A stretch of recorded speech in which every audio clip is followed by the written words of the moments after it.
Welcome back to the Readiness Report live with myself, Aaron Singerman, and my co-host and also the president of Redcon One, Eric Hart, Silky Tuba. Silky Tuba. Look at how bright this shirt is. We really are. It's almost like we look good. Almost neon. Yeah, we look good tonight. I think the camera's a little closer. We're in a different setting. We got lights and stuff. Well, I told Johnny to make everything look bigger on camera. So. Oh, good. Smart man. So this is show number 7, right? Six. Number 6. Okay, yep. so Cedric was Cedric was number 5. So we're 6 shows in to the brand new Readiness Report live, and with our new format, we've heard so many good things. And last show was our most widely watched show and listened to show so far. Yeah, Cedric obviously he's a horse of a different color. Let's put it that way. He's a very unique guy. Yeah, because he's got different points of view, and he'll get into something and can talk, which we saw that, but. I don't know. He had some interesting points of views on with COVID, and he articulates himself really well too. So I know if I was on the other side of the camera to watch it, I would have been interested to watch. No doubt about it. Me too. I mean, for me personally, hearing his side of the story was unique because we didn't know what to expect. When you talk to people about something as sensitive as COVID-19 and everything else going on in the world these days, you kind of don't know what you're going to get. And so for us, I was like, well, we're going to give it to Cedric, see what he has to say, and hopefully he doesn't say anything too crazy. And in fact, he actually had a lot of amazing things to say, very interesting things to say. One of the things that I took away from it was he's on the front lines of this. He's right now working. He was attached to COVID-19 testing, yep. Right? So he said, in his opinion, based on all the things he's seen and the people he's met, is that he feels like it's inevitable. Right. So that there's no way for us to get out of it without this kind of passing through the community. And I thought that was interesting, especially considering he's on the front lines and his whole background and stuff. So I appreciate that. Yeah, the thing that stuck with me is he's like, well, imagine the first people who ever got the flu. Yeah. He's like, what did they think? They probably thought the world was ending and, where, hey, it's a flu and we're all going to get it at some point where it's just like the new norm. And he's like, imagine when we're 70 looking back drinking going, oh, remember we had to wear those stupid masks? Yeah, that's what he said, right? I think the interesting thing is I have a friend of mine, and we haven't talked about this yet, that had COVID-19, and he was with his girlfriend and the kids and everything else during the process, even though he didn't know he had it, right? Kissing her, hugging, kissing the kids and everything. And he was amazed and surprised that his kids and his wife didn't get it. Nobody got it. Nobody was infected by, even though they were, while he was having it, they were hugging, kissing, etc. He didn't feel good, but he didn't know. So it's an interesting thing where nobody's even looked at that. What does it take to get it? There may be people that have immune systems just that aren't compromised in any way. Because he said they were literally his wife and him were kissing. Yeah, it was normal then, right? Exchanging saliva, right? And he's hugging his kids and nobody had it. So it's a very interesting thing because nobody really knows. There's no really information saying hey, this is going to do this or this is going to do that. It's kind of who the hell knows? Yeah, it's very conflicting to the information. And for me, if you give it to me tomorrow and in a week I'm over it, I got immunity, I'll take it. Someone come give it to me. So Readiness Report, guys, the cool thing about the Readiness Report is that we are live and questions and answers will be towards the end of the show. We're our first guest, Bernie Kerik. If you have any questions for Bernie, please ask him. Johnny over there is going to be handling the questions with Ryan. So if we have any great questions, you guys want to hear anything specifically from our guests or from us, if it's from us, we probably will wait to the end. But if it's a guest that we have, we would love to hear from you guys along the way. So there's some big things that have been happening here at Redcon One. We have a very exciting event this weekend. Arguably the most exciting event, in my opinion, we've probably ever had. Yeah, the number of people it's bringing in, just the people from different communities around the country. Yeah, I think it's, it brings the gym together, the office, with the MURPH. So the MURPH. So let's go through each one of these things. We'll start with the MURPH, which is the thing that is really, really huge. So if you guys don't know already, Lieutenant Michael Murphy was a Medal of Honor Award recipient. Unfortunately, he got it when he passed away already. So what happened with Michael Murphy, giving you a very short version, because you're going to hear a lot more about this weekend, is that he basically gave his life for his brothers. Everybody, or a lot of people anyway, most people have seen the movie with Mark Wahlberg where it's called Lone Survivor. And so Mark Wahlberg plays Marcus Luttrell, who's a very well-known SEAL now, and he was the only one to survive what happened. And without going into all the movie, one of the other big things that happened was Lieutenant Michael Murphy and the rest of the 3 guys, 4 total, that were there with him, with Marcus Luttrell, they all passed away. But Michael Murphy decided that his guys were in trouble and to go up to the top of this ridge mountain really and make a call with his cell phone because his phone wasn't able to get in touch with the back at the base to get support. The only way he could do it was to basically choose to sacrifice his life for his guys and go get cell reception, even though he knew that it was going to be dangerous to the level that he wasn't going to make it back. And he did it. And eventually that saved Marcus Luttrell because otherwise they wouldn't know that they were in trouble. Yeah, that's the ultimate sacrifice. You know, when you look at like, they call them team guys, right? Because that's what they are. I mean, they're a family, a team, and that's what you do. Yeah, that's what, and it's something where those guys of his team, that is the highest honor. You know, that is the biggest deal, is to give your life for your brothers. And so he did that, and so they honor him because of that. A lot of other guys passed away during this time. Is Operation Red Wings, which is the 15th anniversary, and this is the official MURPH that will be at the Redcon 1 gym for this event. So 15 years of all the other guys that passed away, total of 8 other SEAL Team 6 guys passed away at the Operation Red Wings, along with 8 Night Stalkers from the Army. Tyler Merritt will be at the of Nineland will actually be at the event this weekend, along with many other people, including Bernie Kerik.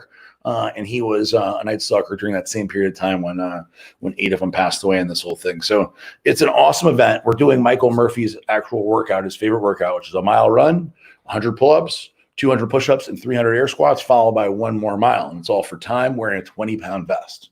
So some shit I definitely would not want to do myself. I would die. No, I'm going to get to be the guy on the microphone, which is going to make it easier for me than anybody else there.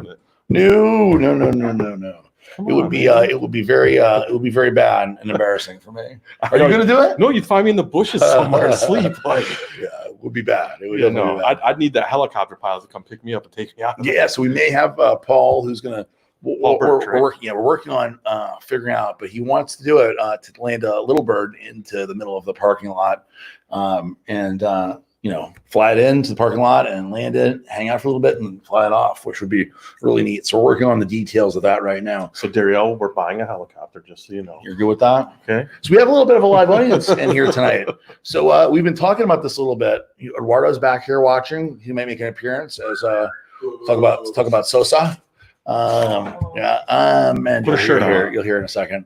Maybe we'll do it. We'll do that in just a minute. So you got a little bit of a live audience, and we're wondering, would people like to be here to watch it live? We have a big room up here. This is the second floor. We have 10,000 square feet, bigger too, and it's only going to get bigger. We're building out the second floor to make it for a big studio. Wow, we feel like a little look at that shit. So Johnny's getting tricky. Yeah, it's getting tricky here. So we're going to make this into 10,000 square foot studio. So when this is all done over here, it should be something really spectacular. And we're running infinity walls and tracks for cameras. It's going to be pretty wild. So once it's said and done, maybe this is a place to bring people and let them watch the show. But so let's talk about what's going on. The basic training series launched yesterday.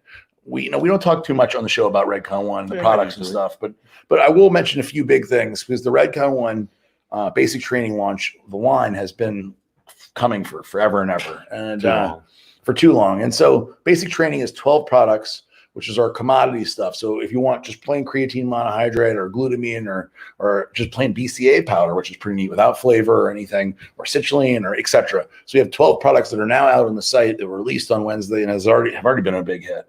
Yeah, and I mean, honestly, like for us, for our retail customers, I mean, we've been as soon as we announced it, I mean, it was literally how fast can we get it? How fast can we get it on the shelves? Yeah. International, it's been big. So it's nice because you and I design products really for us, like it's stuff like, hey, what do we take? And we always would say, hey, what if we added this? Well, then it's like, the whole, you're still in this business to make money, and like, it just ends up costing too much where, maybe the retailer can't afford it, the end consumer can't afford it. So now it really gives someone, it's like Legos, someone a way to kind of completely customize their product, take Total War, add more beta alanine, add more citrulline, or if you want to kind of take Tango and make it more of a complete post-workout with glutamine, however you want to do it. So that's the great thing about it, is you can supercharge any of your products any way you want. It really now makes the whole line customizable. Yeah, and people look, every store all over the country and really all over the world has these basic ingredients: creatine monohydrate, beta alanine, and citrulline. So now we're able to take shelf space from a lot of other brands all over the world, all over every shelf. So it's definitely a valuable thing that we're excited about. And a lot of people are very excited about it. And they're going to be using this instead of all these other companies that they would have used otherwise. And what's funny to see around the office is the amount of people drinking the liquid carnitine. I see people taking it and dumping it in the cups like it tastes good. Yeah, so like it's a shot of liquor. They may be doing it too much. Where people are a bunch of skinny ass people in the office. Well, they're gonna get skinnier. They're gonna get skinnier now. Sweat marks all over the place. I'm telling you. So the other big announcement, which is arguably even bigger, is that so we're wearing, you guys may notice, we're looking very Miami Vice City right now with our new shirts. We have a huge release right now that's happening literally at this very moment. We're releasing it early here Thursday night at 8 p.m., which we would normally wait till midnight tonight. So the Miami Vice release is happening now. And that means not just the Miami Vice new apparel, it's literally a new apparel launch, but it's also the release of 4 new products, right? So is it 4? You got Tango, Double Tap Powder, Grunt, and Big Noise. And Big Noise plus, that's 4 plus new. Total War. Plus Total War, which we already had. So it's 5 products total in the Miami Vice flavor, which people have loved. Have lost their mind over that. Yeah, and do we want to tell the 6th? Go ahead. So Total War RTD. That'll be the next flavor that you see roll out in RTD is actually Miami expansion Vice. for our RTD. I'm sorry, Vice City. Vice City. I'm getting sued by someone. Exactly. So I'll probably get sued by Rockstar Games over Vice City. So whatever. Hopefully not. Hopefully not, Eric. Hopefully not. Don't give them any ideas. So guys, that is a big deal in and of itself. But the even bigger deal is a lot of people are like, well, I can't get to the MURPH. I can't get to the gym. I live in wherever, right? And I can't make it. How do I get the inaugural 15th anniversary shirt? Because we're making a really cool Operation Red Wing shirt to commemorate the 15 years. And also it helps you participate in giving money back to the MURPH Challenge. We want to donate as much money as possible to these guys, to Dan Murphy and their foundation. So if you want to give back and you want the awesome shirt, this is where it gets crazy here. You spend $100 and you get the shirt for free. But we are also doing, for this weekend, a BOGO. It's crazy. I mean, this is a crazy deal. We've never done, when we do a BOGO, and it's very rare, buy one, get one free, we've never given away anything before. No, because there's just the BOGOs. It's such a good deal. What are you going to give anything away? But because everybody wants to be part of the MURPH, everybody wants to be here at the gym, but they can't be. This is the first time in history we've done anything to give anything away with the BOGO, and it is available on the site right now. So you spend $100 in BOGO, which is like a crazy deal to begin with. You're getting the shirt for free, and you're also helping a great cause. Yeah, and the thing too is that they, that's an organization where it's controlled really by 2 people. They use the money. One of the things they're doing is like they announced last week, was the museum. Yes. Where they're actually going to have a museum for, it's not just Michael Murphy, but it's another SEAL museum. Navy SEAL museum. Yeah, where they're going to hold them. I think next year's MURPH there, correct? Yeah, if it opens in that's time. The plan, I mean, they're actually using the money. So it's not just, hey, they created this charity in his honor and you don't know where it goes. It's actually is being used all the time. So yes, 100%. It's going to be really cool, and we're excited to be there for the opening of the museum. So one more thing before we get to our guest tonight, Bernie Kerik, and just to remind everybody, we have 2 guests tonight. Bernie Kerik, which is a friend of mine, was a police commissioner of New York City Police Department during 9/11, is also a very influential person in the world of opinion. He's a thought leader for sure. And we're going to go into that in a second, but we also have our new dog, which is pretty amazing. John DEVINE is a Navy SEAL and a dog trainer. And my friend Dom Rosso suggested we talk to John and said, like, hey, you have 3 little boys. They need to have a dog. And now you can have a dog. Plus you can have protection. When you're traveling, you travel all the time, you can get protection, and this dog will die to save your family. And I said, all right, well, that sold me. Well, so you actually get 3 guests. You got Bernie. Yeah. You have John, and then you have NOLA. Exactly. So there's a lot to look forward to tonight. So one last thing before we get to Bernie Kerik, War Games. Everybody's been asking about War Games, our new product, Redcon 1 for gaming, which is something I don't think I'd ever in a million years thought we'd ever do. But War Games will be out in the next 8 weeks or so, right? Probably less, actually, because the art team actually picked the label substrate that they wanted. Mm-hmm. We got some samples in. It's going to be in the Redcon 1 branding, but a little bit different look to kind of go with the video game theme. This picture we're seeing on Fitness Informant was when they put together. It's not exactly accurate. It's a little warped. Yeah, it's not exactly. But it was just a mock-up we put out there. If someone saw a panel, it's not correct. I mean, 14.7 gram serving, that's not what it is. Obviously, everyone, that's Total War, but it's a loaded formula. I mean, because the thing is, you see gaming products, but a lot of them are just mildly dosed focus formulas really is what they are. You're probably better off taking a mental trigger. Where we really addressed everything that you would need for gaming. Like most people play in low light. So you get eye strain, eye fatigue. You need to improve hand-eye coordination. You need something that doesn't have a lot of liquid because you don't want to get up and go to the bathroom. Obviously focus, a little bit of energy, but not too much because you don't want to be stimmed out. I got to play Fortnite all the time. Just play with Jackson. So it's fun, man. But again, like doing all the beta for this while doing it, I mean, it was fun because there were some versions that were a little too much where you're like, okay, I can't focus actually, where then we kind of got through the testing of it, got into a sweet spot and then tested it to a much broader audience. And it was amazing the number of people in this building who are gamers. Oh, it's unbelievable. Gaming is such a big thing. It's like one of those things that I would never in a million years have known. I think there's actually more money in it than some pro sports right now. That's crazy. That's crazy. So without further ado, we need to go to our first guest, Bernie. What, you want to go to commercial first? Okay, we'll go to commercial break and we'll come right back to Bernie Kerik. Be right back, guys. You know, Rodolfo? This town is like one great big gin just waiting to get bumped. Do us in front of the market with nonsense. And I'm gonna flood it with premium product. Call Taylorcito. Tell him we're doing a BOGO. And change that shirt. You look like a purple Barney dinosaur or something.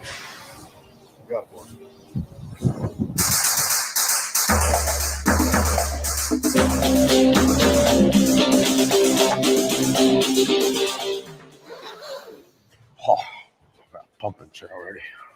What's up, boss? What's going on? Where's the big one? He's getting ready. Ready for what? I have Second no lunch? idea. Third lunch? You ate all my food. I'm ready. Oh, why are you dressed like that? What are you wearing? You told me you're just intimidating. You're like all blue and fluffy. Yeah, what's more intimidating than a monster that's blue that eats your cookies? I like the way you think. Hear that? Be like this guy. Look at him. Just like a monster. He's got eyes on his head. He can see everything. See all around me. He makes me feel protected. You two don't. Especially you. You're like Pippi Longstockings on steroids.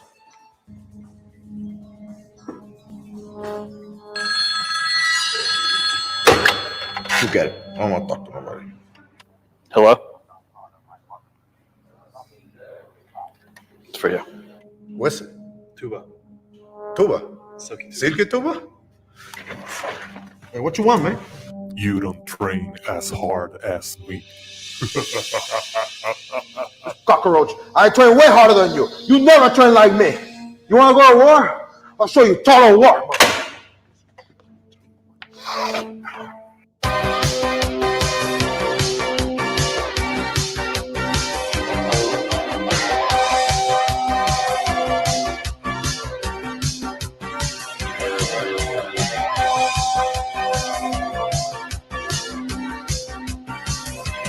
Push it to the limit.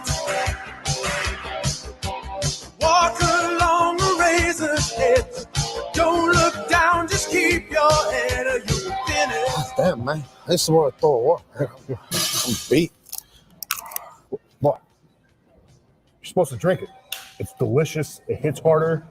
It's phenomenal. You couldn't tell me that this whole time. Thing one and thing two are supposed to tell you that. Pee doesn't talk and the other one's French. I don't understand that shit. Well, that's why I'm here. So now you know. I got you. You're gonna tell me that this whole time I got beta alanine up to here, man. I can't see it on my right eye. I got 2 extra eyes for you. Fucking guy. Push it to the limit.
My name is Ben Galloway. And I'm Matt Saraceno. We are the Tier Operator Management Team, and we invite you to join the Redcon One family. I joined the Tier Operator program because I wanted to be part of something bigger than myself.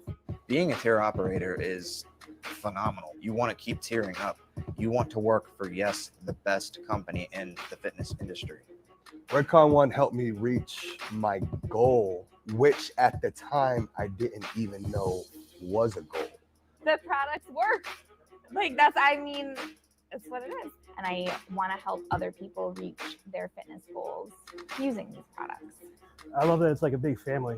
I really enjoy that we can get together at events like this. And it's like, even though we're thousands of miles apart, it's just like we all know each other like we're neighbors. We're not just out here trying to make sales. We're out here trying to change lives. Apply to be a tier operator today.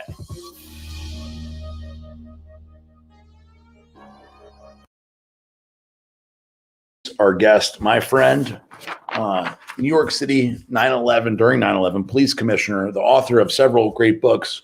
My favorite, Jailer to Jailed, which I read, talking about his experience in the criminal justice system, and current New York resident. Let me bring in Bernie Kerik. What's up, Bernie? How are you? Hey guys, how are you? We're doing really good. We're doing good. How are you? How is New York right now? New York's in mass chaos. You have a governor, a mayor.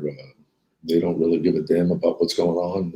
You ride around, hot spots like Soho or Fifth Avenue, Madison Avenue. It looks sort of like a war zone in the aftermath of the Beirut bombings in 1970. So it's not doing too well. Not too happy. Yeah, you're actually coming down here. We're very happy to have you coming down here very soon for the MURPH. You and your son are both coming down here. I'll be there. Yeah, we're looking forward to it. Hey, listen, Aaron, when I get there, I want one of those shirts. But let me ask you something. That one you have on, like, does it come with a battery pack? Like how's it so bright? Keep it lit. It's the lighting in here, but Bernie, we get you a battery pack, whatever you need, or send home with some studio lighting. Yeah, send home some studio lighting. Yeah, Bernie. So in New York, have you got a chance? You've been around. I mean, this seems like a scary time to even drive around right now, right?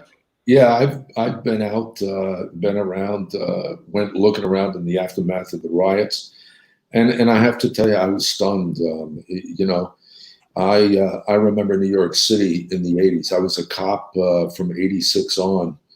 And, I never thought it would be worse than it was in like 1988 or 89, 90, 92. We were the murder capital of the world, if you will. And New York City was a horrible place to visit, to live, to work, to go to school. And then everything changed when Giuliani came in 1994. And I never thought that it would reverse in any way. And today, it actually looks worse in many cases than it did when I joined the police department in 86. It's funny, Bernie, I distinctly remember this. When I was a little kid, I went to New York City with my family, and Times Square was a place that I remember my mom and dad saying, like, we can't go there. It's a bad place. You don't want to be around there. It's dangerous. And they probably didn't want me to see all the craziness that was there. But as an adult, you go there, and it's that's the tourist attraction of the world, potentially, of America for sure, right? Right. Well, listen, if you've been to Times Square, and I'm sure a lot of your viewers have, my second command in the NYPD was Midtown South. So when you walk into that precinct on 35th Street, there's a big sign that hangs over the top of the desk. It says, "You just entered the busiest police station in the world."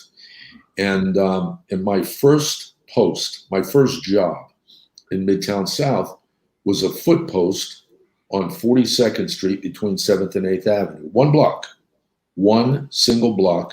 And there were 8 cops, a sergeant, and a lieutenant on one block.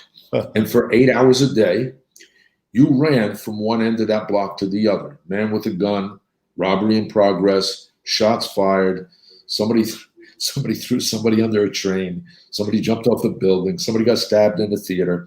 For 8 hours a day, if you wanted to be a cop and you were good at your job, there was no better job in the world than that, because all you did for 8 hours, your entire tour, unless you made an arrest and wound up back at the precinct, your entire tour, you ran around like a lunatic. That's crazy. It's amazing. It's amazing how much it changed. So what did Giuliani do that changed things so much to change it from, basically chaos and anarchy to what we saw other than remove the last few months, but other than that? Well, in 1994, when Giuliani came in, I think we were running about 2,200 murders per year. Now, 2,200 murders is more than Chicago, Baltimore, Milwaukee, and pick one of these other, crazy cities right now. More than all of those combined, we had in New York City in 1994 when he came into office. And he came in with the premise that nobody wants to live, work, visit, go to school in a place where they're not safe. People in the communities of color were saying, look, we need jobs. We need better schools. They complained about the socioeconomic situation in Harlem, in Bed-Stuy, in Brownsville, Brooklyn.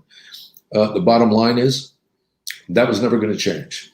You're never going to have good jobs there. You're never going to have schools there. You're never going to have anything to benefit the community if it's a place where mothers have to put their babies in bathtubs to put them to sleep because they're afraid of random gunfire. It's never going to be a place where people want to come to visit or work or live unless you reduce the crime and the murder rate. And so Giuliani's whole function in life at the time was, we're going to reduce crime. I'm going to spend every dime I can on enhancing the police department, the narcotics enforcement, everything we can do to possibly reduce the crime and violence. That's what I want to do. And he came in, and when he said that, he was criticized by the New York Times. He was criticized by the elite, basically saying he's lost his mind. New York City's too big. It's too, it can never be managed. But ironically, for every percentage point that we reduced murder and we reduced violent crime, we could show you increases in economic development, real estate value, tourism. And over that 8-year period that he was in office, he was not a liked man in many cases. Many communities, they thought he was too aggressive, he was too assertive. But at the end of the day, we reduced violent crime by 63%. We reduced murder by 70%. And in the communities of color, we reduced murder by almost 80%, saving thousands, literally thousands of Black lives over the 8-year term, and then going on into Bloomberg's administration. So, and that was responsible, that was the beginning, if you will, of the Renaissance of New York. And like I said, for every percentage point we dropped murder and violent crime, we saw increases in, it basically boomed the entire city until 8:46 on the morning of September 11th. I was in the position of police commissioner. I ran the police department at that point. I had 55,000 men and women that worked for me. 41,000 of those were uniformed officers. And that changed not only the city, it really changed the world. And it's funny, as I was listening to you guys talk about the MURPH Challenge this coming Saturday in Operation Red Wing, and the men and women that will be there, supporting this. There's nothing, to me personally, there's no group of people that I think should be supported and thanked more than the people that were on those operations, more than the people that was, on the operation with Mike Murphy, more than the people went on the mission with, to take out bin Laden. I lived through September 11th. I lost 23 people that worked for me. I watched, 400 funerals of city's first responders over a 3.5 month period.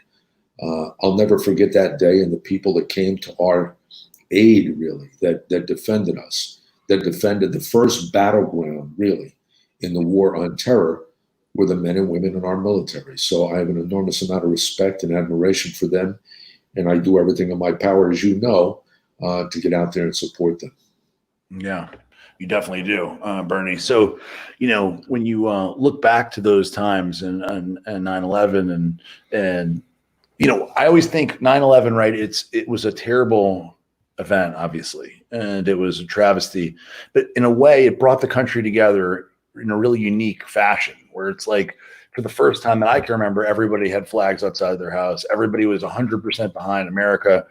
And now we have something that's also, a travesty and a terrible tragedy for America. But it seems like nobody is together. Nobody is, it is not bringing us together. It's more divisive and pulling us apart. How do you, in your opinion, how is that happening this time? What's the difference? So I'll tell you, this is a true story, what I'm going to tell you, and it shows the unity.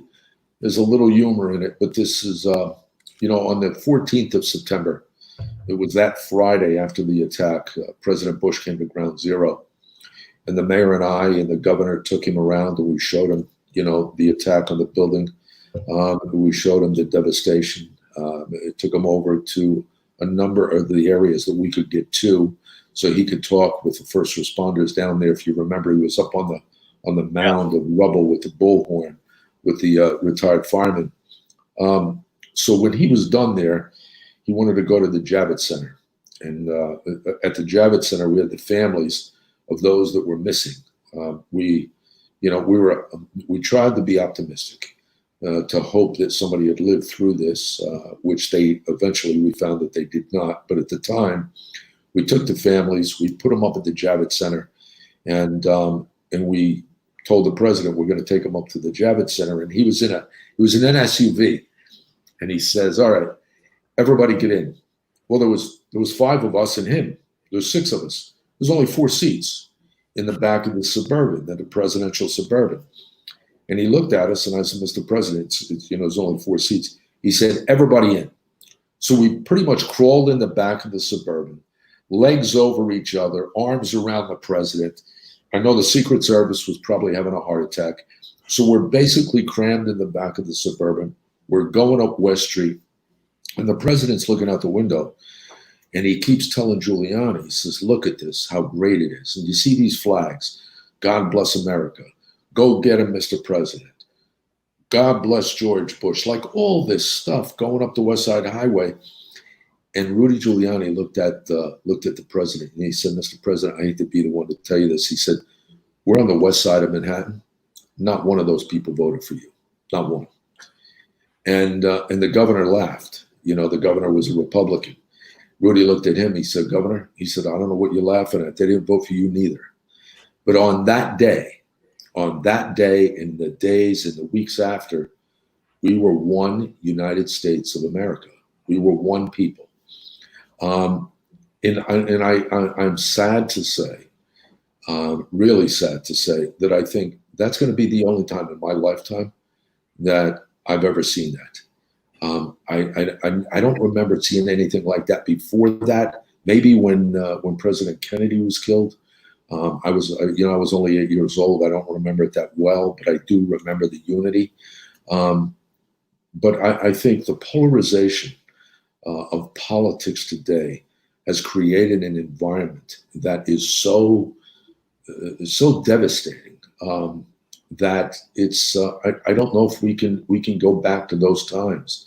And we're in a time right now where the city, I've lost friends because I support President Trump. People that I've known for my whole life won't talk to me, which is kind of bizarre. It's like really, really strange. So I don't know. I don't know what it is, and it really concerns me. And in the time that, up until a year ago, if people asked me, what's your greatest fear for the U.S., I would have said terrorism, international terrorism, because the same people that attacked us on September 11th, they had attacked us several times prior. They have attacked us in many different ways since September 11th, not as big, not as devastating. But that threat is always there, and they're always trying to create the demise of the U.S.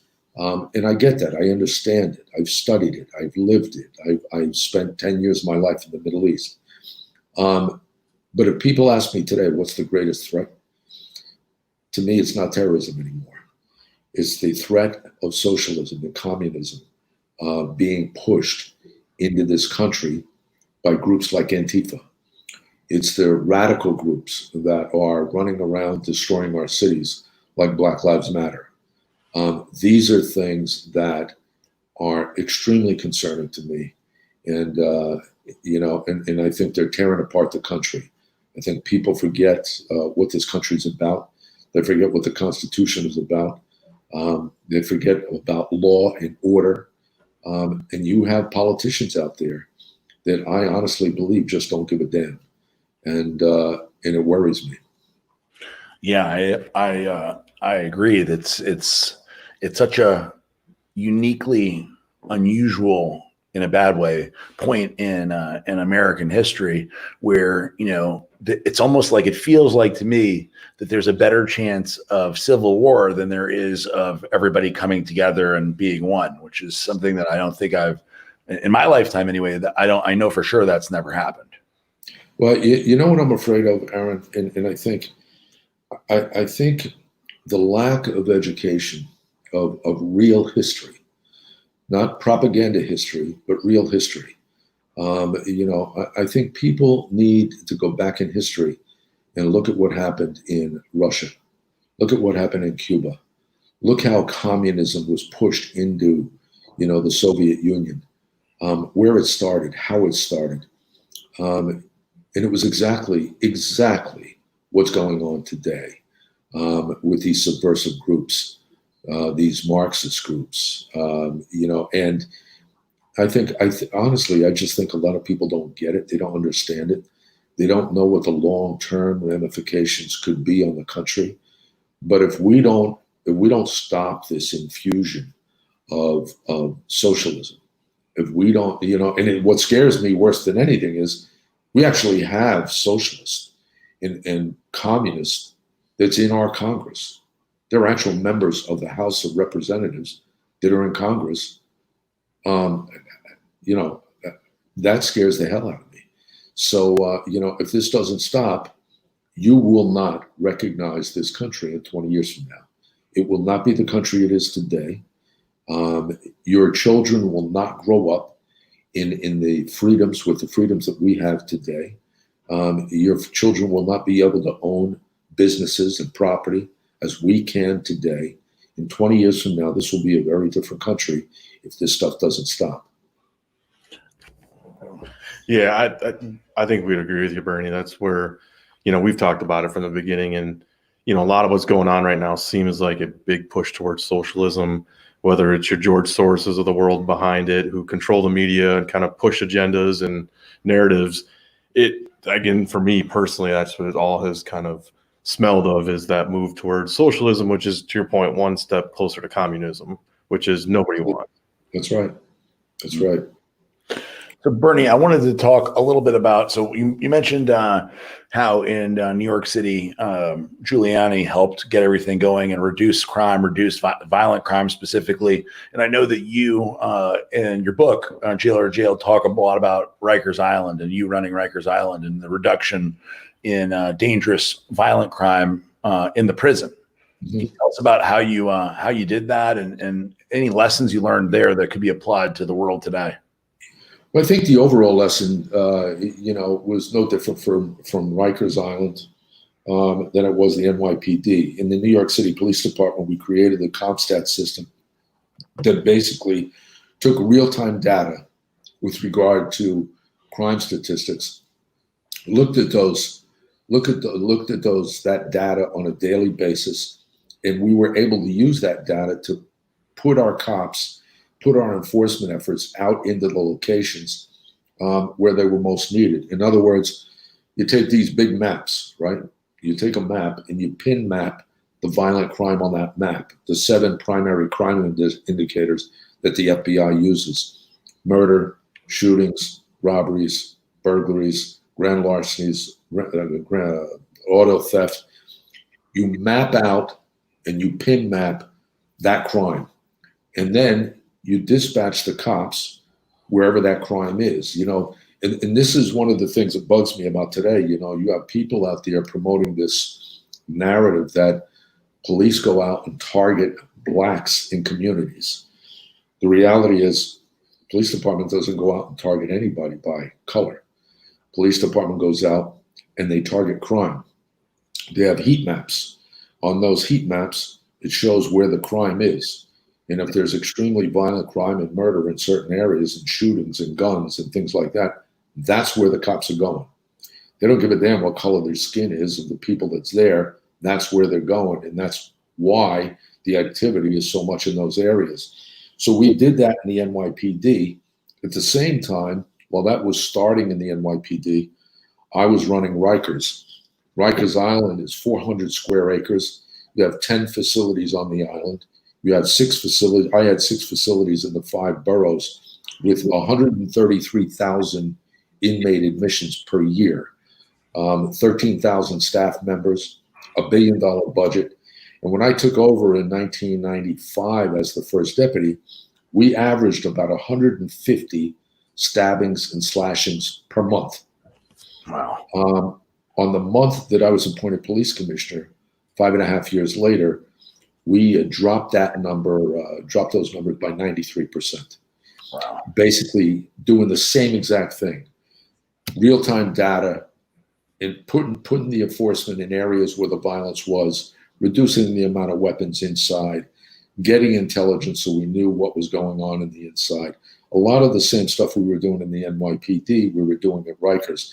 And at the end of the day, as Giuliani has said, he says constantly, publicly, that we actually did a much better job at Rikers than any other city agency did in the reductions that we had, whether it was reducing overall inmate-on-inmate violence, reducing the number of altercations between staff and inmates, increasing the weapons found, things like that.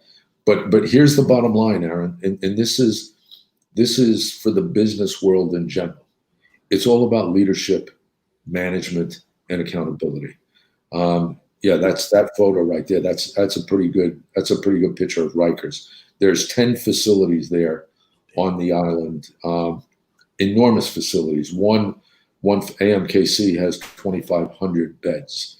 Another one has 2,300, 2,000 female beds.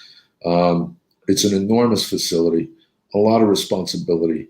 But when I left in 2000 to become New York City's police commissioner, it was without a doubt the most efficiently run correctional institution in the United States.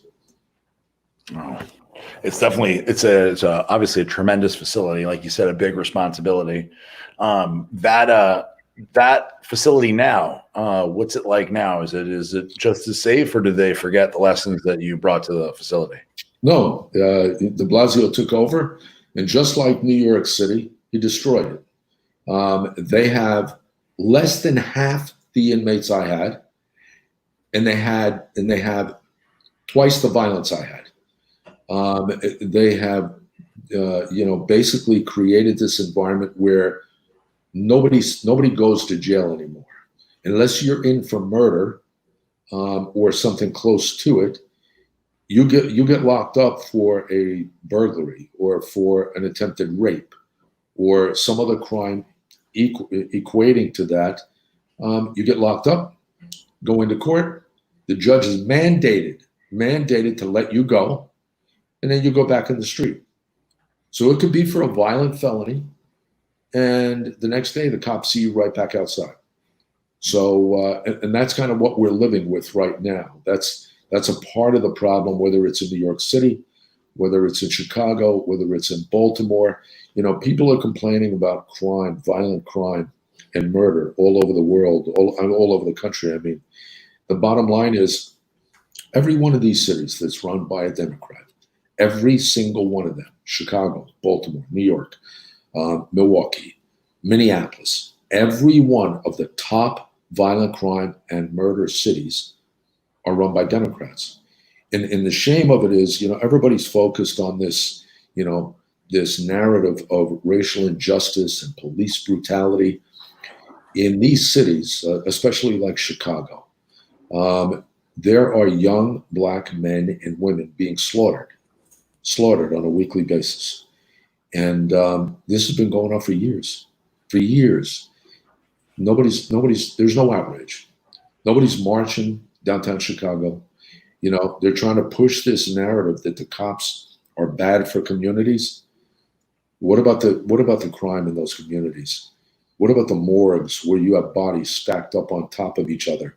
What about the 3-year-old kid, James Mackay, that was killed in Chicago just the other day, shot in the head while he's sitting in a barber shop with his father? What about him? What about those kind of things that happen on a daily basis and nobody says a damn thing about it? That's what irks me. You know, these things can be fixed. You know, people, you know, I listen to these mayors and I listen to these governors talking all this garbage, you know, what should have, would have, could have been done. Guess what? I did it. I did it. I'm one of the only people in this country that really had that type of circumstance and was able to fix it. And I did it twice. I did it in the NYPD and I did it at Rikers. So don't tell me it can't be done. It can be done. It's not easy. It's not easy. And people have to realize, you know, there are consequences to breaking the law. These mayors have to tell their communities, you can't attack police. You can't assault them. You can't hit them with your car. You can't resist arrest. You can't interfere with somebody else's arrest. You can't do that. That's illegal. And if you do that, police are going to use force to arrest you. And the politicians today, they're just afraid to say it. So Bernie, you know, obviously, we have an issue with the police department now, or that's what ostensibly that's the issue, right? So Right. people are saying the way to fix the police brutality or overuse of force is to defund the police. Now, I obviously have no experience like you do anywhere remotely close to what you do. I have zero experience basically. Although I know a lot of police officers myself, and we have many that go to Eric and I's gym, and we know many personally, and we have a large community of police officers and military that buy our products. But to me, you would think that if this is the issue, you would want to increase funding because you'd want to increase training.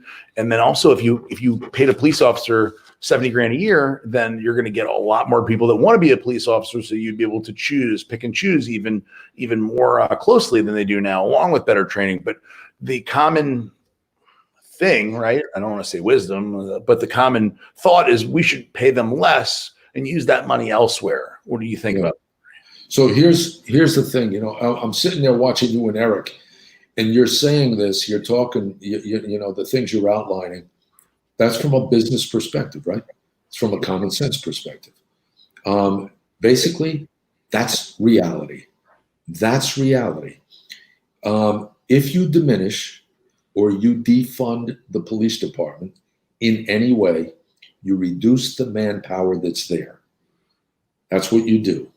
Okay, Chicago, they don't have the manpower to do the job they're supposed to do in the first place. Neither does Baltimore. Neither does Minneapolis. Neither does Milwaukee. And I can go through about the top 25 most violent, murder-ridden cities in this country. They don't have the manpower to do the job they're supposed to do. And you know that because they're in the top 25 most violent cities in the country. So at the end of the day, you have morons out there calling for defund the police.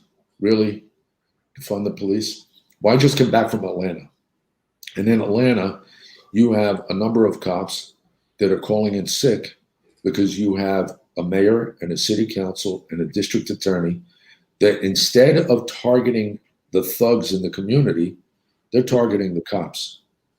And the cops, you know, if you're going to target me for doing my job, I'm not going out in the street. I'm not responding to a hot job. I'm not going to that job where shots are fired. I'm not going to put my life at risk or my family's life in jeopardy and my family's future in jeopardy and take away my kids' college fund for somebody in the street that doesn't care, or a mayor that's going to throw me under the bus. The bottom line is you reduce the the funds going into the police department. You reduce the manpower. When you do, you're going to see violent crime surge. And if you don't believe me, they just did it in New York City. They cut back, de Blasio cut back 600 anti-crime cops. Anti-crime is a plainclothes unit in the New York City Police Department. Every precinct has it. If you're in plainclothes, I was in plainclothes in Midtown. I drove around in a yellow cab. If you see the yellow cabs in New York City, well, there would be 3 of us in a cab, 1 driver, 2 people in the back, and they're cops. And your sole function in life is to look for guns, respond to robberies in progress, and other hot jobs in progress, shootings, burglaries, whatever. They took 600 off the streets of New York City. In the last month, murder and violent crime is up over 300% over last year. 300%. And it's only going to get worse.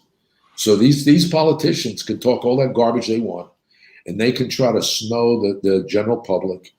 But at the end of the day, they are going to cost human lives that are going to be killed, murdered, maimed, and so forth if they continue doing what they're doing. So one example, I mean, like I mentioned, we do have a lot of police in the gym, and one of them came up to me kind of, I guess it was about a week ago, maybe a little less, and said, one that we know really well, and said, yeah, man, I'm scared. I'm scared to respond now. I don't know how to handle it. I get calls, and, if I were to go to a call where there's violence and, I don't know what I would do now, depending on the color of the guy. I may not respond. I may just sit in the car, or I may call, pretend I'm not there. I don't know, because I don't know what's the right thing to do. I'm scared to do my job now. And this is a really good guy. And it was like, well, shit, if that's this guy, I wonder how many other people feel that same way. It's got to be quite a few.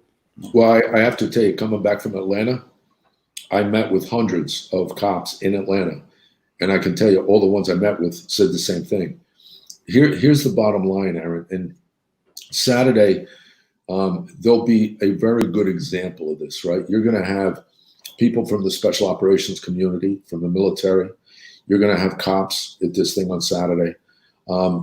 These are men and women, perhaps, that go out, that have been in the military, that have put their lives on the line, put themselves in harm's way for people they don't know.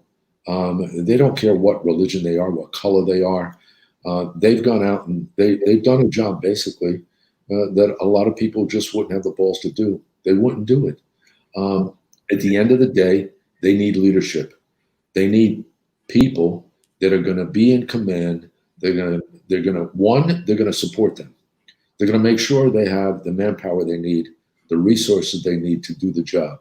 They're going to make sure, under normal circumstances, as I would or Giuliani would, they're going to make sure that they get the benefit of the doubt when there's a problem.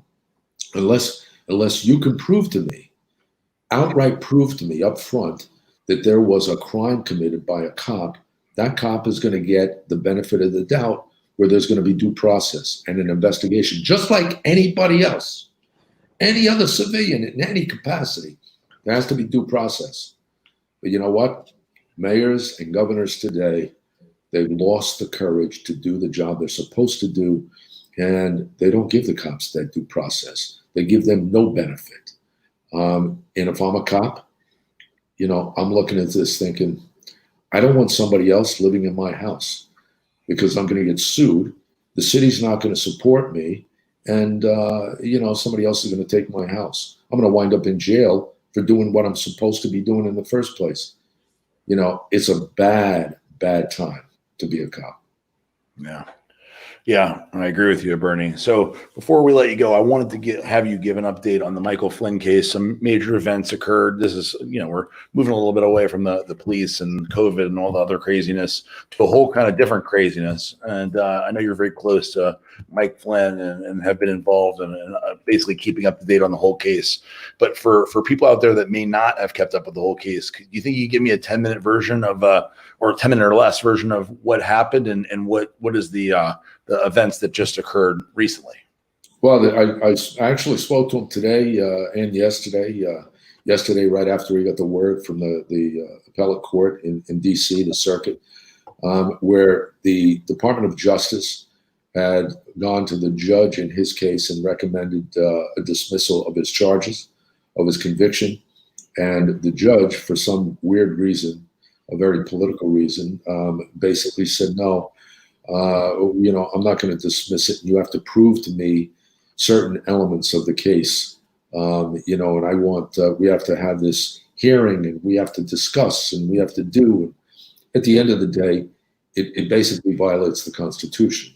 If the Department of Justice says that he was wrongfully prosecuted and, he shouldn't have been prosecuted and those charges should be dismissed, then it's not the judge's job to basically investigate. It's the judge's job, to do what's supposed to be done, and he was supposed to dismiss the case. He didn't do that. It went to the appellate court, the Second Circuit, and the Second Circuit came back yesterday and basically told the judge, you've got to dismiss the case. And Bernie, before we get any further, Mike Flynn, give us a little background on him. Who is Mike he? Flynn was the National Security Advisor for the President of the United States. He's somebody that spent 30 years in the United States military, extremely highly decorated, 3-star general, became the National Security Advisor, and during the initial days, the first few days of the president's administration, had a conversation with the Russian ambassador, and that conversation was intercepted by our security apparatus, our intel apparatus, and throughout this whole Russian collusion thing against President Trump, the Democratic Party and the Mueller investigators, the special counsel investigators, they targeted General Flynn, basically saying what he did was wrong. We now know that, one, they knew it wasn't wrong when it started, and we know that because we now have their notes. We have their emails. We have overwhelming evidence that basically demonstrates that they knew up front that there was no crime committed. They conducted this investigation for some year, 18 months, and then threatened to lock up his son if he didn't plead guilty.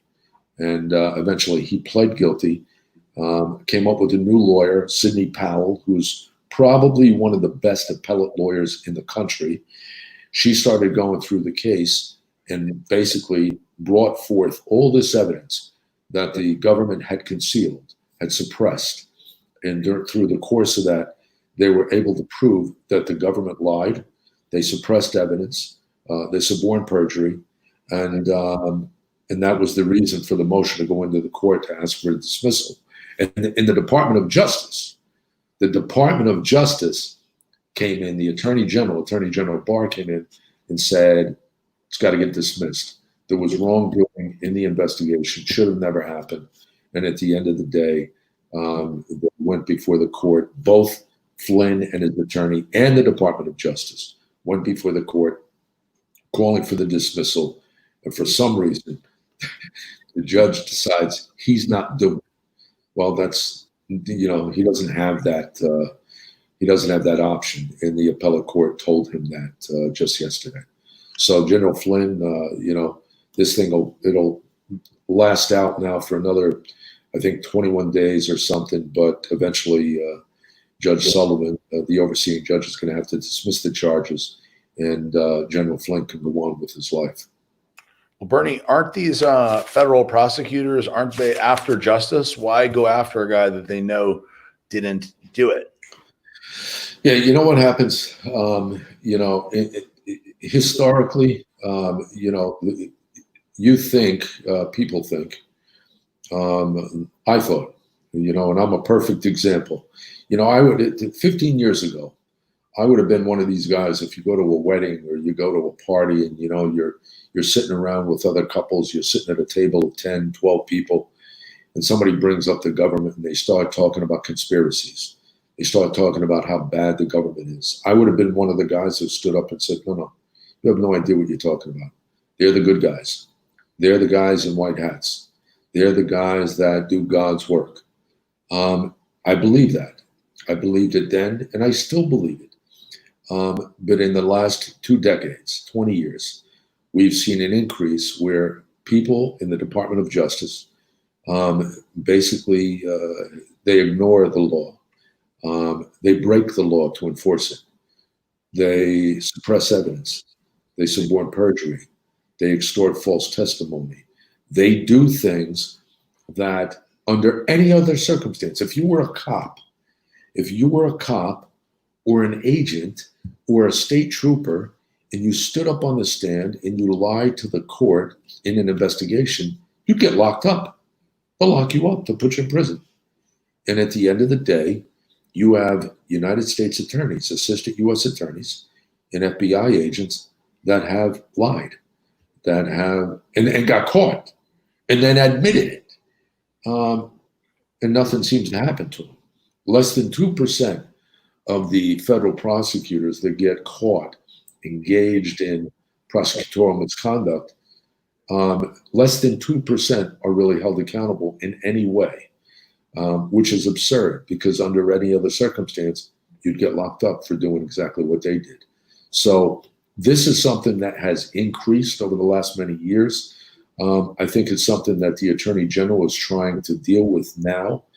And as bad as I feel about the investigation against President Trump, this Russian collusion thing, the only benefit that I see that came out of that was that the American public now gets to understand and now know that they're not always the good guys. They're not always the guys with the white hats. There's a lot of bad guys there. And, they should be held accountable when they do this stuff because they're putting people in prison that shouldn't go to prison. They're forcing people into plea agreements that they shouldn't be forced into. And they wear you down financially to the point that you have to give up. And I've been through this, so I know, in my book, there's a statement in there that I talk about all the time. You don't have the constitutional rights you think you have unless you have the money to pay for them. And even sometimes even when you do, it's not enough. It's not enough. So, this is the way the system has, worked out, and hopefully it's going to change under General Barr's leadership. I hope. Yeah. Yeah, it's definitely disturbing, Bernie, and it's something that I think that very, very few people realize is a reality. Yeah, like you say, I hate to say it, but I agree with you 100% that your constitutional rights are only, like you said, if you can afford them, because that's the thing is, you're a lot of the way the Constitution is written is essentially so you can kind of defend yourself against the government, even the tyranny of the government, and a lot of that's not possible for most people. Yeah. Well, you know what, Eric? Here's the way I try to explain this to people. When you look at a federal indictment, if you look at that document, it says the United States of America, versus one line, versus, and it has your name.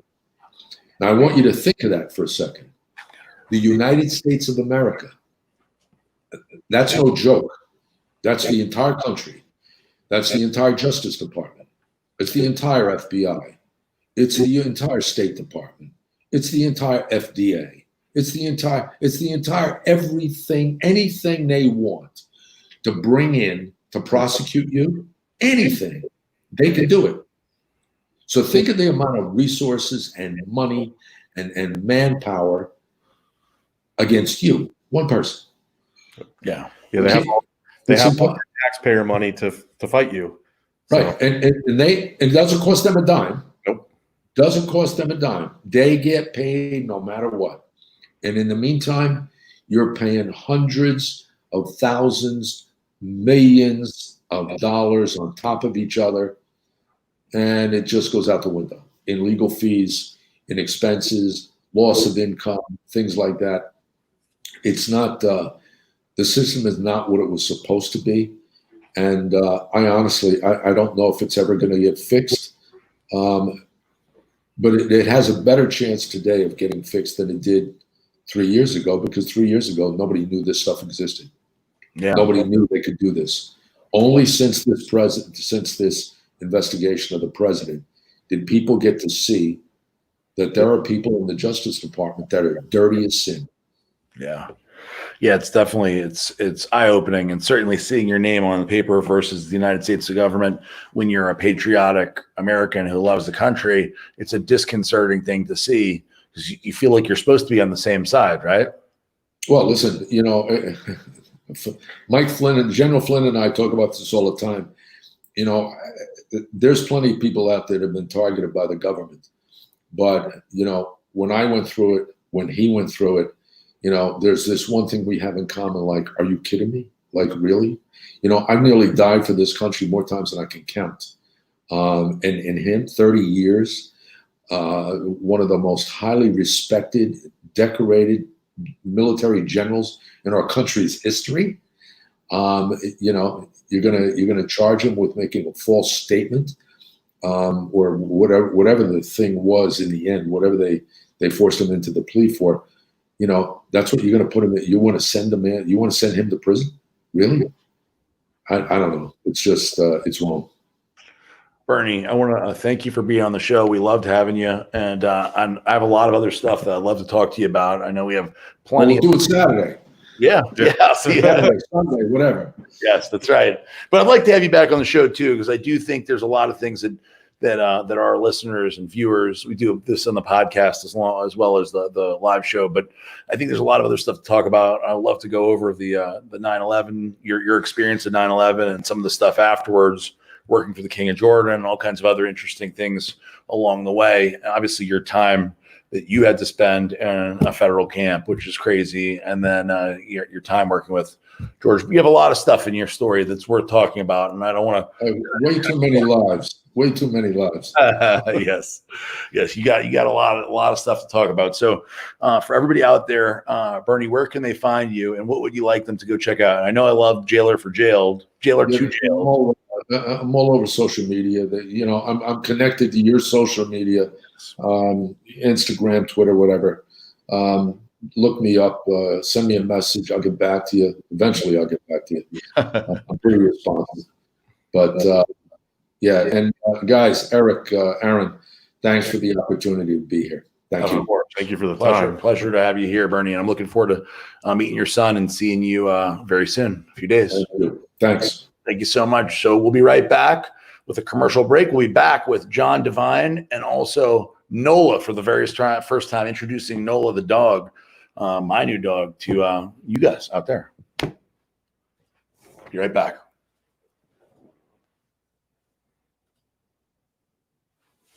Like one great big gin just waiting to get bumped. Threw us in front of the market with nonsense. And I'm gonna flood it with premium product. Call Taylorcito. Tell them we're doing a BOGO. And change that shirt. You look like a purple Barney dinosaur or something. Got it, boy.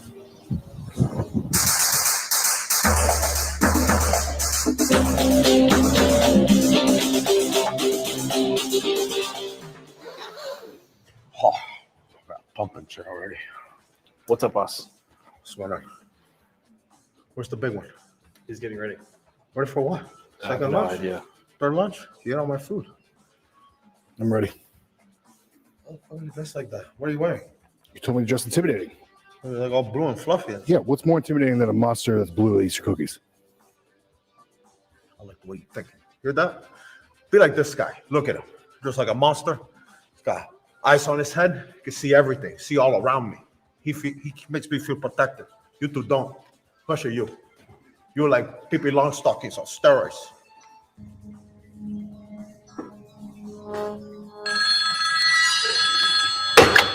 Look at it. I don't want to talk to nobody.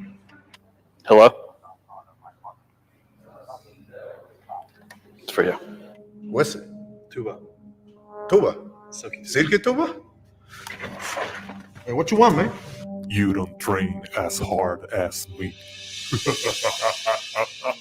Cockroach, I train way harder than you. You never train like me. You want to go to war? I'll show you total war.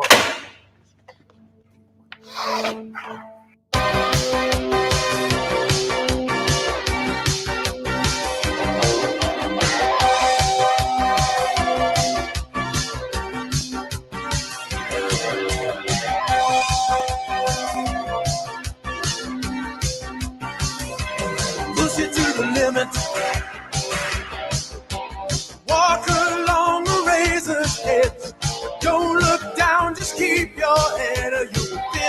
Damn, man. I just want to throw up. I'm beat. What? You're supposed to drink it. It's delicious. It hits harder. It's phenomenal. You couldn't tell me that this whole time. Thing 1 and thing 2 are supposed to tell you that. Pee doesn't talk and the other one's French. I don't understand that shit. Well, that's why I'm here. So now you know. I got you. You're gonna tell me that this whole time I got beta enemy up to here, man. I can't see it on my right eye. I got 2 extra eyes for you. Fucking guy. Push it to the limit.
My name is Ben Galloway. And I'm Matt Saracino.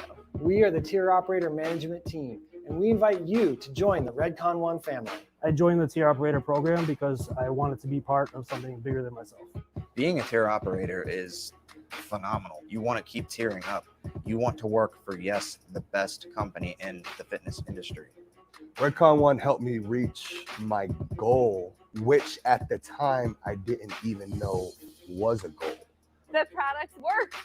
Like it's what it is. And I want to help other people reach their fitness goals using these products.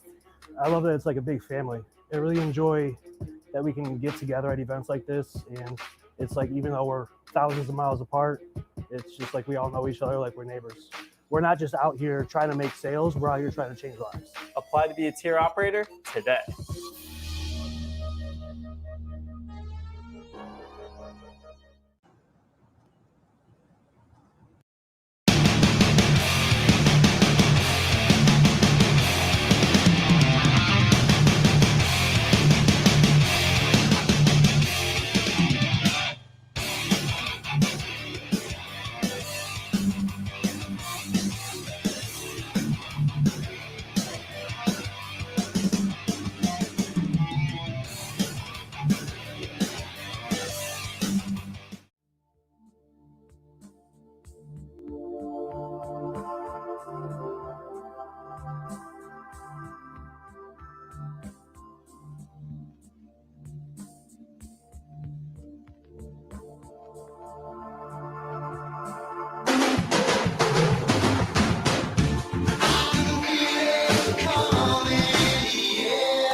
All right, so we are back with Darielle Singerman, John Devine, and if Johnny can show NOLA over here.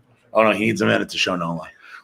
We have one camera operator and 2 cameras, so it takes a little time. But this is an exciting time for us, not just because John's here, but because NOLA has been in the works, for 9 months. 9 months. Yeah, it took 9 months. Pretty much as long as it takes to Yes, to have a baby. cook a baby up. And paparazzi, this is Nola, our new daughter right there. Hey, Nola, how you doing? Good? Does she talk? She says no. She probably can, but you don't want her to start barking. I turn around and she might get other ideas. So Nola, give us the genesis of Nola, right? Okay. So NOLA was one of our personal protection dogs that went through our personal protection dog program. Mm-hmm. So it's not an instant process. Every candidate that we get in has to go through all the training and go through all the different steps. So she was originally born in Poland, mm-hmm. and then she was imported to the UK, which then I got from a vendor there in the UK to ship her into California. So I was looking at a bunch of candidates, and one of the most important things is assessing what is really going on in a family to see what kind of dog they really need. Right. And it took a while. Yeah. I mean, it wasn't like, Also finding, you said finding the right candidate, a right girl dog that Mm-hmm. is right. Most times when you have a really great female, people want to breed it. So to get a really good female that also people are willing to part with is not easy. Exactly. And definitely even the dogs that I even import, of them, about 30 to 40% of them sometimes wash out of my personal protection dog program anyway. Mm-hmm. So making that selection is really, really important to make sure you're getting the right candidates to go into the training. But then through the course of the training, she did really well. She's just shined. I mean, she was a shining example of what a good social dog that's great with people, great with other dogs, great environmentally. And then when it's time to go to work, she's pretty good at that too. And right now she's in an extremely foreign, I mean, this is not, we got lights, cameras, a bunch of people, and she is. This is her welcome to Florida. Yeah. So she's like, yeah. So it's such an unusual, unfamiliar environment. She's still able to stay calm, be as she's supposed to be, right? well, I liked your description. You said alpha female with a motherly instinct. Yes. And I just felt like that That's really. you. Yeah. That's you. Yeah. That's you, yeah. For sure. I love that. So when you look at a dog, when you look at a new candidate, give us the process, other than, of course, looking at the family that the dog is going to. What do you look at? Or what do you look for or look forward to not having a dog? Got it. So what I do is I go to usually Holland or Germany, sometimes the UK, and I'm looking at vendors that are importing dogs from all over the world. And so I'm going to like the hub. And when I get there, I'm kind of having like an NFL combine, so to speak. I'm putting them all through the paces, and I start as soon as I see them, really. I'm going up to these kennels and I'm seeing how they react and how they approach me and things like that. And I'll start marking which dogs I want to look at. And sure, I give the the vendors and stuff a heads up of what I'm looking for, so they might have some in mind for me. But really, it's really up to you to really decide what you're going to be taking back. So I'll go picking the dogs that I want to actually test. And so while I'm there, on buy trips, I might test anywhere between like 50 and 100 dogs, while I'm there. And I'll only be coming back with maybe 4 or 5 at a time. So when you test them, is it physical tests? Is it medical stuff, or what does that encompass? So yes, physical, mental, and most of all stability. So for me, it depends on what job I'm looking for. So for a personal protection dog, the first thing I look for is environmentals and stability. Because if the dog's not environmentally stable and not good with people and not social, well, then you're getting yourself into a liability, not a capability. Right. So right then and there, if they don't pass the sociability test and the environmentals, then I don't even need to bother seeing how good their bite is and how tough they are and things like that. Some dogs that can become maybe a police canine, or a military canine, they don't have to be as social as a family dog. They just have to be social enough. Right. So some of these dogs have plenty of good careers doing that kind of stuff.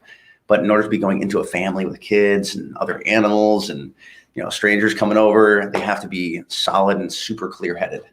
Makes sense. What about the medical portion? Do you ever look and see if like the dog could potentially not be okay medically? Because the only reason I ask is because I've heard about dogs that friends have got where they think they have a great dog and it's a beautiful dog, but they may have hip problems or other issues like that. So that's really why I get a lot of my shepherds from overseas, and especially even like the Eastern Bloc countries, really, because it's really hard to find German shepherds with that good, physical, traits that don't carry that hip dysplasia and bad knees and bad spine.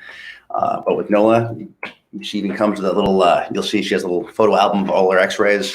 So before I get a dog, I make sure they're x-rayed, they get OFA checked, meaning that, a orthopedic surgeon, veterinarian looks at these x-rays and they determine how good her hips are, how good her spine is. elbows are, things like that, because there's nothing. I mean, it's sad, but you don't want to be getting into a dog and putting like a year's worth of training sometimes, and then just have them fall apart on you. So what's the age that you usually like? Is there a time? So typically, the prime age for selecting a dog is between like 1 and 3, because that's like a good like adolescent dog. Because if you went and looked like a puppy, that's like going to an elementary school and saying who's going to be an NFL player. Who's going to be a Navy SEAL? I mean, it's kind of hard to determine it, at 8 years old. Yeah, for sure. But once they start getting like closer to high school level, well, now they're like kind of more developed. You kind of really know who they are. I'm not necessarily looking at their training level. I'm just looking at who they are, as a dog. And so the training doesn't really matter because we put that into them. But they got to have stability, and they have to have the will. They have to have the will to work.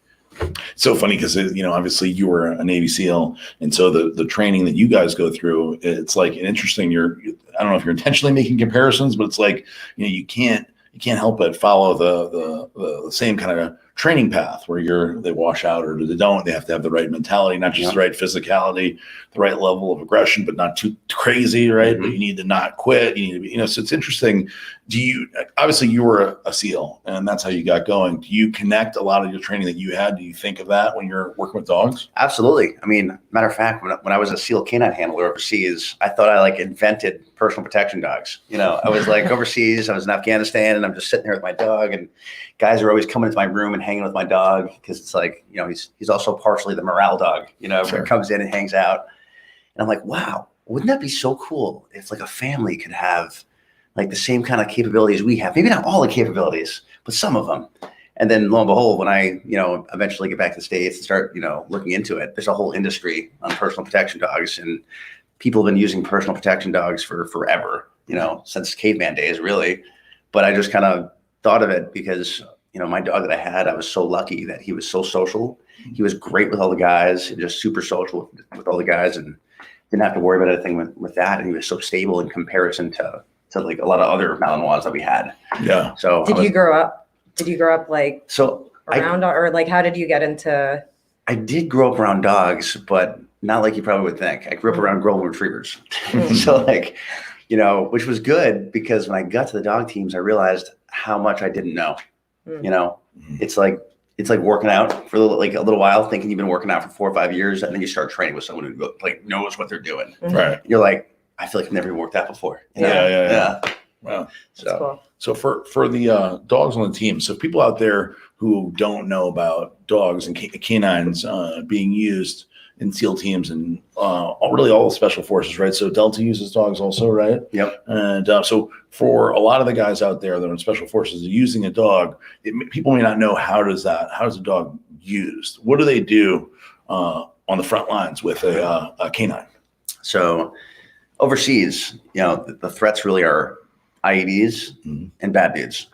So primarily their first, thing that they're trained in is detection work and finding IEDs because, we can't find them ourselves. So in other words, like you're walking, right? Yeah. And there's an IED 100 yards ahead. The dog will actually pick up the sense that there's an IED. It's the smell. So it can. So this is where the dog has all the physical ability, but we have the brain. So we have to work as a team because the dog won't smell anything if we're not downwind. So we have to be making sure that we're using the wind. We can even talk to point man and whoever's leading the patrol and whatnot and be like, hey, we might want to, the wind direction here, we might want to come into target this way if we can, because then my dog will actually be able to pick up an IEDs a little better, if you can. Because if not, if you're upwind, then you have to have your dog way ahead. So you're really involved in the planning of the op way beforehand, because that is a huge deal. The dog's purpose can't be possibly served if you're not in the right direction. Yep. I mean, I've done it before. Sometimes inevitably you have to go in one direction and the wind is just bad and that's fine. But then you have to have your dog a little further ahead of you, because they're not going to smell it until they basically almost passed it. But the way most IEDs are designed, if they're a pressure plate, they're really designed to go off when a heavy dude steps on them. You'll have like little kids just walk on them. They'll walk right over them. They're fine. But a dude who's like 250 pounds with his gear, body armor, water, magazines, equipment, if they're heavy, they step on the pressure plate, activate it like that. A dog with 4 legs, their weight is really evenly dispersed. So they can usually even just walk across an IED without it being detonated. The only time you have to really watch out is when it's remote detonated, when someone's like watching it and they're getting it from a offset position. So will NOLA do that for us with like Lego pieces? So we didn't train her in that aspect, but we did train her a little bit. Like steer clear. I hate when I step on a Lego and you're like, oh, what is that? You're like, oh. Well, we did train her in the second aspect that canines overseas are trained in, which is the apprehension aspect of it. So, there we would use them on target where if there's any bad guys in a building, things like that, we can send the dog in ahead of us. That way they can find anybody who's hidden, and also so crazy. When you're entering a room and let's just say worst case scenario, there's like a bad dude set up. He's got an AK pointed at an opening, channelized area or a doorway. You send a dog in there, he's either like, what the hell was that? And then you're coming in right behind him, So either he has a dog lashed onto his leg or his arm, and then you come in the room, or maybe he missed the dog completely and is still on waiting for you to come in, but then he's getting bit by a dog anyway. So So that's interesting. So one thing I always think of is like, so obviously the dog is a works for or with you guys, right? Mm-hmm. But it's also a dog and you love it, right? So has there ever been times where you let the dog go to get a bad guy and you're like, fuck, I hope this is okay for the dog? Because you're worried because he's one of the guys, right? Absolutely. Where you're like, because he's going in and what you just described is you're breaching in the door, he's going in as kind of like the point man, right? Mm-hmm. Where he's in the most dangerous position and, he's extremely vulnerable. Absolutely. So we don't send the dog in unless really we've made the decision that we're going in. Yeah. He's one of the guys, but he is there to mitigate risk to all the guys that are there, but on top of that, we're not trying to get him killed. Of course. He's an asset just like we are. And we're not trying to put him in a position to get killed, but we have lost, dogs overseas.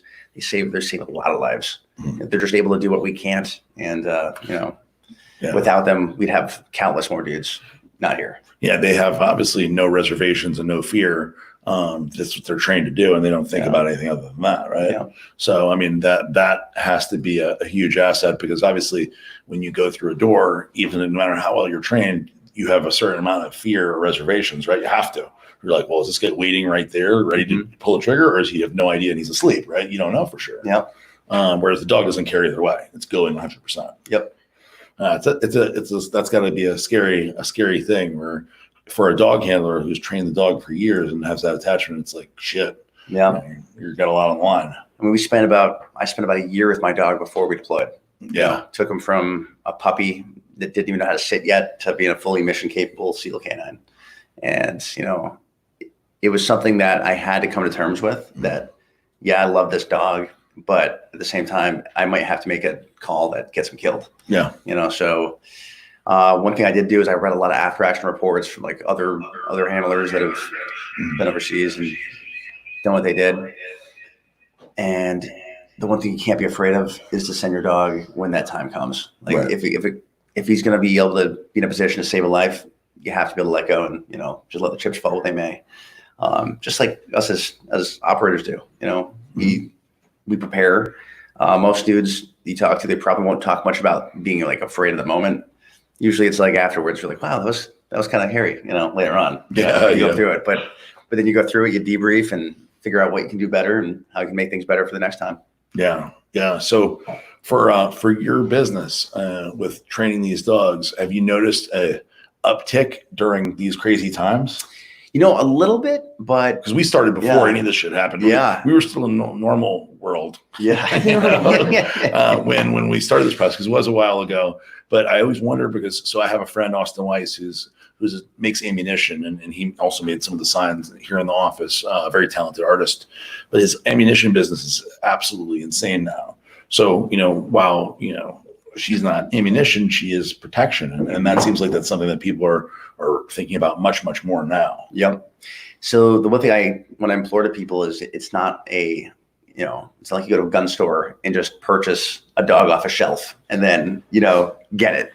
These things that take a lot of time to train and to put into a family. So really like, if you need one, it's almost too late. Yeah. You already needed to have had it. It's just like having firearm training. Yeah. If you need a gun today, well, you already need to have had it and trained with it in order for it to be an asset to you. Right. So if you just go out to a gun store, buy it and have no training in it whatsoever, it's just a liability at that point. Yeah, you're right. You're So- right. And also, obviously, like the process of finding, we just talked about it, finding a dog, picking the right candidate, bringing them out, often out of the country, right? And training the dog, kind of you have to spin the dog up to being all the way prepared. So obviously, it's not just, it's not just the dog, it's your reputation, right? So this is your business. So it's like me putting together a pre-workout that I don't know if it works that great, but I might just get it out there so we could sell it, right? Yep. Well, it's also the emotional aspect of it. It's not just protection. It's, the family and with the kids and, how are you going to, she's part of the family. So it's not like going to buy, a gun. So I think that taking that into consideration too, how emotionally ready someone is to, take that on. And right now is probably like a difficult, just emotional, like mentally for you to like anyone to make a decision like that, I would think. Yeah. Right. Probably not the best time to get a pet. Yeah, I think. Yeah.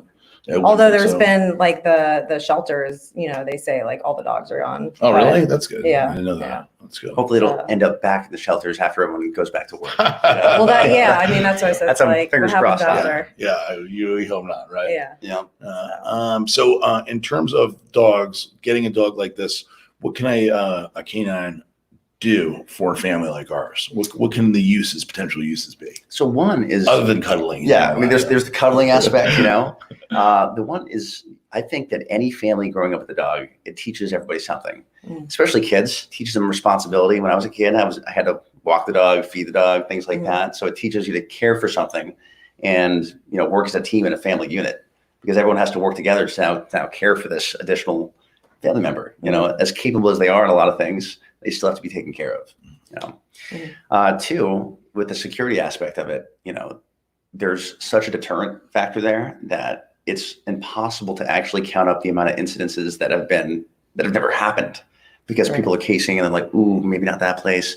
Yeah, probably not going to carjack that car, things like that. But it looks like a much harder target with a dog. Yes, you make yourself a much harder target. That's probably one of the first things that if you talk to anybody about home security, the first thing to do to like help is get a dog. Now, does it have to be a fully trained personal protection dog? No, not really. It doesn't have to be. Matter of fact, I tell some people not to get one if they don't have a good situation for one. But even having a dog that just barks, I'm not saying uncontrollably just barks at everything. I'm saying is we don't want that. I mean, if you just have a dog that would bark if there's something going on outside, well, that's an alarm system that can't be disabled. Right. So if you have that at least alerts you to then go to your next level of defense, whether it be, the baseball bat under the bed or hopefully something a little better. But with a fully trained personal protection dog, there's also that last line of defense, which is being trained to take down a threat. Yes. And being trained to take down threats in many, many different scenarios and many different pictures. So what we do in her training is we give her all these different scenarios that could possibly be a thing. And the more scenarios that we throw at her and that she sees, the more she starts to generalize with certain things, that she knows when it's acceptable to bite somebody and when it's not. But on top of that, the human is always the brain behind what's going on. So with that, we also train the dog to have like an override. That way, if the dog decided that something looks like it's a target, like maybe somebody out there, decided that bringing a baseball bat and screaming around and swinging it around was a good idea. And the dog was like, "Ooh, that looks like a bad guy. Maybe I should go nuke him." You could be like, say the magic word. She turns off. She's like, "Okay, I get this game. We're not biting that guy today." Right. One of the things people worry about, and as I mentioned, know a lot of people, and what if she thinks one of the children is a threat? I was just gonna say, because our kids love to beat the crap out of each other. Hit each other with baseball bats. Yeah. That's a great question. Choke each other out. Choke each other. That's how I grew up. Yeah, grew up tough that way. I was the older brother, so I think my little brother grew up tougher because he got the worst. Our littlest guy is going to be, stone cold. I may have some training questions for you actually for the kids. Oh, so awesome. While you're here, I may just. But the kid question is great because I get actually asked that a lot. So in bite work and in anything we do with protection work, a kid is never, ever an acceptable target. So it just never is. We take the dogs to playgrounds, things like that. So no matter what kind of, chaos and, high level energy play, they're never allowed to look at a kid as a potential target. So my only caveat to that is if you're getting attacked by a bunch of 8-year-olds, you're on your own. I think we're feel safe with that. Oh, so they do attack me. I mean, if there's enough of them, I mean. Yeah. So what other questions we got for John or Nola? What time's her bedtime? Because I feel bad. You know, it's probably right let's now. see, West Coast time. California, Let's you're see. pretty It's, late right Yeah, now. that's right. No, you know what? We're ahead. It's about Yeah. no, yeah. It's only 6:30. She's good. Yeah, that's right. Yeah. It's earlier, not later. It feels like, you'd think, right? And she's Yeah. happy. She just had a big bowl of food. She got Yeah. some dog She's good. cookies here. She's good to go. That's awesome. Well, John, we're really excited to have you here. Obviously, we got you here not just to help with the dog. We got quite a while of training with the dog. Yeah. That's one of the cool things with getting NOLA and working with John Devine is that you don't just get the dog. He gives the dog, and you go, okay, I see ya. There's a lot of training involved in this in-house training with the family, which is a And we're big, gonna big get that deal. on video, right? We're getting Yeah, Johnny. Video as much as you want. Johnny's gonna be There hanging we out go. with I'll us be here the the whole next time. few days. Johnny Ray, we have 5 people in the video team. We're gonna They're get Johnny all in the going to be bike here. suit. Nice. Video, video NOLA. So we do need to definitely need to get some NOLA Yeah. video for sure. Yeah, definitely. Yeah. With the integration training it'll and be the fun. commands That'll be and fun. all that. Yeah, but he's also here. Also, it just so happens we coincided with the time of the MURPH. We talked about earlier before Bernie was on the show. We talked about the fact that the MURPH, and we got, with everything going on, we don't know exactly the number. We had 70 team guys coming to. That's amazing. I can't even wait to see how many dudes I know. Probably gonna know tons and tons. So Yeah. it's going to be a really fun event, and obviously a very important event. We're hoping to raise a lot of money for the Michael Murphy Foundation, his dad Dan. So it's very, very cool that you're here for such an important time, not just for Redcon 1 and the gym, but also for the MURPH, MURPH Challenge. Really neat. Could have came at a better time. Yeah, I mean, it was just like perfect, really, timing wise. Yeah, it really is. Did you know any of those guys? Some of the guys from that from Operation Red Wings? Or? So I didn't know him personally because that was really a little bit before my generation. I thought it was. It was like one generation before me. Right. Yeah. I figured as much. I'm sure you know guys that know guys. Oh, absolutely. Yeah. Your community is such a small community of people. It's like everybody, they talk 7 degrees of Kevin Bacon. For you guys, it's like 1 degree basically. It really is. Yeah. And I remember doing that workout the very first year when it was posted on CrossFit, back when CrossFit was just a website that you just go to. Yeah. I remember doing the very first one and I was like, man, that's a really serious workout. Oof, yes, it is. And, I'm the announcer, so I'm good. Right. I don't know. You're training the dogs, so you don't have to worry about it either. A lot of guys. Oh yeah, so Nola's gonna make her appearance. Yeah, there you go. She can come with a workout. She can she could do it. She could definitely do it. She can run a mile on a mile. Yeah, I'm sure she could. So we a lot of the guys, it's funny, the team guys are like, so I'm gonna come, but my back's not right, or like I can't do like I sprained my calf, or I can't do the workout, but I'm gonna be there. There's a lot of guys, or a lot of guys are like, I'm really not gonna be good. I'm gonna be embarrassed. So I'm not gonna. So I'm just gonna watch. I don't think there's gonna be a timer there. No, and that's what I told. mean? I told everybody, like, it doesn't matter. Nobody cares. It's not a competition. Yeah. People are like, I don't have a vest, so I just can't do it. Like, doesn't matter. You don't need a vest. The first time I ever did, I don't think I had a vest either. No, I mean, and a lot of people won't because vests are extremely hard to come by. We had to pull out strings to get pull-up bars for all these people. Man. Because pull-up bars, dumbbells, these are things that are hot commodities now. I flew with my vest just in case. Wow. I Okay, took cool. up 25 pounds of my 50-pound allowance. No underwear, but you got your vest. Yeah. That's funny. Well, that's very cool. They don't call it going commando for nothing. There you go. There you go. There you go. All right. Well, baby, got any more questions for John or NOLA before we go? So just off the running part, can she run on the treadmill? Oh, she can run the treadmill. Absolutely, yeah. That's awesome. Yeah. We need So do we have to get a special doggy treadmill? So not really. So if you have a good treadmill that's long enough, totally fine. She can use a human one. They have to be long enough. You know how some of those human ones are super short. You can barely get a stride. We have quite a variety. At the gym. So we got some long ones. We got the self-propelled. I'm really excited about she's that. gonna love that one. Yeah. Because I'm gonna like put her on the treadmill next to me, like when I'm. Oh yeah. Like, we have the self-propelled one. You have the assault one. We have great the running ones, the woodway ones. We have all of them. Yeah. At the gym, there's quite a variety. Can she do elliptical? The art trainer? I don't know. Stair mount? A stair climber, probably. Stair climber would be cool. Maybe a Versa climber, maybe. Yeah, we got a Versa climber. We have a Versa climber. I'd love to see her on the stair mill. That would be amazing. Yeah. Oh my You and her God. can do stair Oh my God, next to each other. Yep. That's my dream. That would be fun. So, John, thank you so much for coming. Where can people find you if they want to check out the dogs and see about getting their own personal protection dog? If you want to come check out our dogs, it's www.divinecanines.com. And that's letter K, number 9, and letter S. And then in your Instagram too. Your Instagram is Instagram, same Divine Canines. Yep. And you'll be seeing, if you don't have the attention span to go type it in right now, make sure to watch my and the Redcon One Instagram. You're going to see a lot of John Devine and a lot of NOLA this coming week. So make sure to tune in. Thank you guys so much for watching. Eric Hart will be back. He's out there somewhere hanging out. Oh, there he is. I was going to say, yes, he's he stepped away for a moment to let Darielle come in. But we will be back next week, and we have a bunch of great new guests. We have a lot of cool stuff coming up for the next few shows. Hopefully you enjoyed this one, and we'll be back next week. Johnny, we're out.